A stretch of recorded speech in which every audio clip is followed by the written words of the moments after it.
to Cook With Me. Today we're going to be doing an extension of Tasty Tuesday.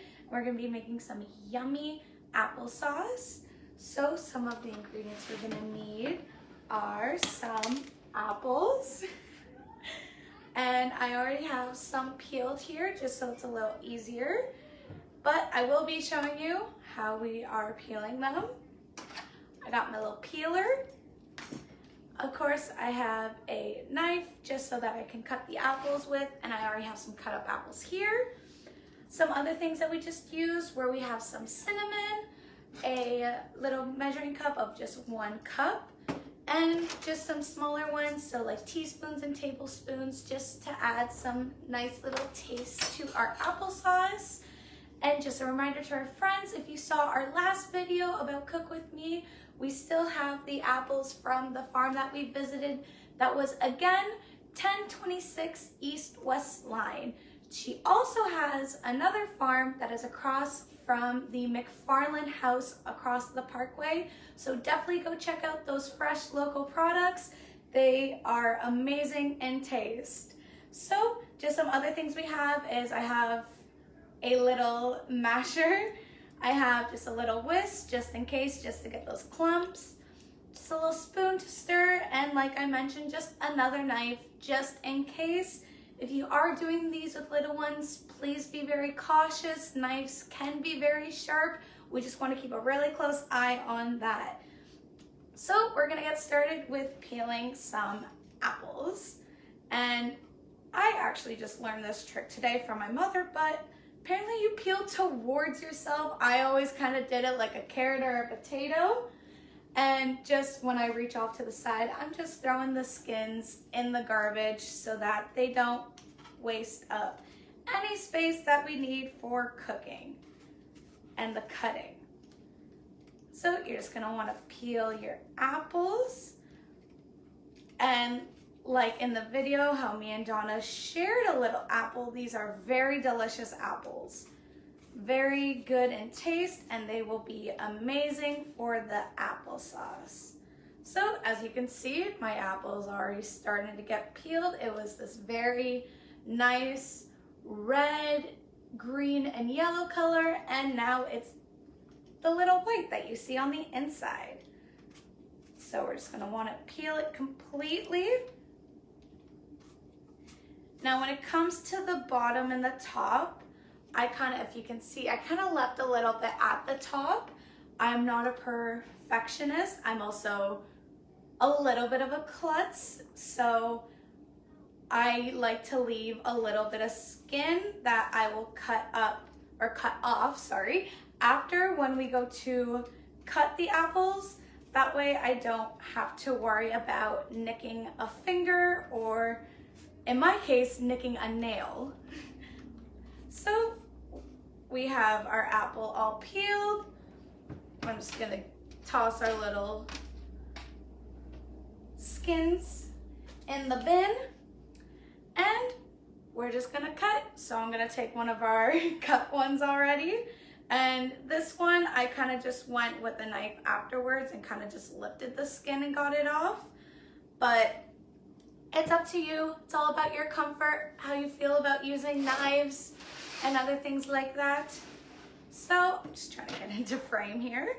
So how I cut it is I cut around the core, because let's be real, who wants seeds in their applesauce? Nobody likes eating the seeds. It's how we get more apples. You have to plant them, not eat them. So just cut around the core like that and make the core like a little square and chuck it in the bin. And then what I like to do is just, like I mentioned, get rid of those parts that I couldn't get off with the peeler that still have a bit of skin on it. I like to double check, because sometimes the skin can get sticky or it can kind of get caught if it's not eaten with the apple, if it's on its own. So definitely don't want any choking hazards here. So from here, we're just gonna cut them up into little dice, just like I have on the plates. They're like little cubes almost. So what I like to do is I like to go across the width, and then I'll go across, I'll turn it and go across the length, however many times I need it, depending on if I want bigger chunks or little chunks in the applesauce. So again, I'm going across the width. I'm gonna move my apple out of the way here. And then turning it and going across again. And you'll get very nice little cubes just like that. I like to put it on a plate just so it's easier to just slide on in that way. But that should look enough for now. Kind of play it how you'd like to see if you're making a bigger batch.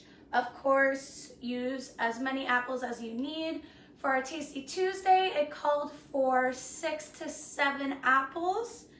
These ones are a little bigger, so it definitely depends on if we're just looking at size comparison, what size apples you're using. Kind of use your better judgment. If you think they're a little bit bigger, then you can put it down to 4 apples. It's all about how you would like your applesauce to be. So I'm gonna stop there. I'm gonna leave these 2 to the side because I believe that is enough. So what else we're gonna do is we're going to add a teaspoon of cinnamon, and that's gonna make it taste so nice and just smell like fall. It smells so good in the early on today, I promise you. But before we add that, we're just gonna add a cup of water. So I'm actually gonna come around and grab you guys because we've actually had some cooking from beforehand, and I really want you guys to see this. So I'm gonna come around. I'm just gonna take you guys off the little thing here. And as you can see, so that's what it would look like with the cinnamon in it. So we've added cinnamon. You can also have an option of adding a tablespoon of lemon juice if you would like, but that's just with the cinnamon and the cup of water. I'm gonna bring you guys on back. It's a little bit of follow the leader, just like our other video. So yeah, once you have that all done, you can definitely serve it up. You can add pretty much whatever you'd like to add in your applesauce, because like I mentioned, this is for you guys. If you like to add more cinnamon, go for it. If you want a more tangy a more tangy taste, add more lemon juice. It's all about what your preferences are in the kitchen and what your taste buds love. So yeah, that is how you make the Crockpot applesauce. And we've been cooking this all morning. So you can choose, depending on how many apples you put in, the less apples, the less time it would take. But as the recipe calls from our Tasty Tuesday extension, it should take anywhere between 3 to 4 hours with the Crockpot. Again, depending on how many apples you put in and how big the apples are. So this one looks about ready to serve. And we are probably going to eat this at the early on. It will be our early on lunch today. So yeah, enjoy friends and have a great time cooking. And we will see you next Tuesday for Cook With Me.